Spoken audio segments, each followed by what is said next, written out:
নমস্কাৰ, মই প্ৰিন্সে সকলোকে এটা নতুন ভিডিঅ'লৈ স্বাগতম জনাইছোঁ। আৰু আজি বনাম বুলি ভাবিছোঁ চিকেন উইদাউট মছলা। আৰু মছলাবিলাক খাই থকাটো আমাৰ দেহৰ কাৰণে ইমান ভাল নহয়, গতিকে একদম বিনা মছলাত বনাব চেষ্টা কৰিছোঁ।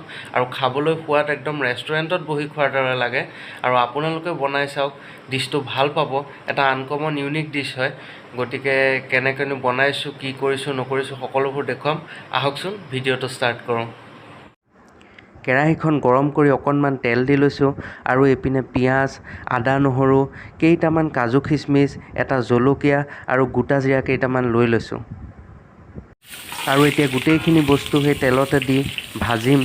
আৰু খুব মই কম তেল দিছোঁ, বেছি তেলত এইখিনি বস্তু ভাজিব নালাগে। অকণমান তেল দি ভাজিব।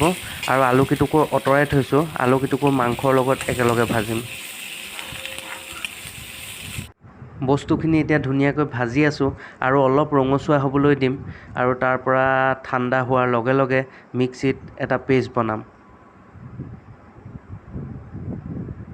সম্পূৰ্ণৰূপে ঠাণ্ডা হোৱাৰ পাছত এতিয়া পেষ্টটো বনাব ৰেডি কৰিছোঁ। আহক পেষ্টটো বনাওঁ। পেষ্টটো এতিয়া ৰেডি হৈ গৈছে। পেষ্টটো বনাবলৈ তাত কোনো ধৰণৰ পানী এড কৰিব নালাগে।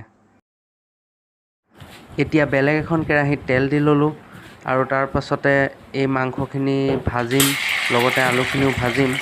আৰু ভাজি হোৱাৰ পাছতে কাৰীটো বনাম। ভিডিঅ'বোৰ কেনে পাইছে জনাবচোন। মই এই ডিছটো খাই খুব ভাল পাওঁ আৰু আপোনালোকেও ট্ৰাই কৰি চাওক, খাই নিশ্চয় ভাল পাব। মাংসখিনি সম্পূৰ্ণৰূপে ভাজি হোৱাৰ পাছত সেই কৰি থোৱা পেষ্টটো দি দিছোঁ। এতিয়া এয়া জোখমতে হালধি দিছোঁ।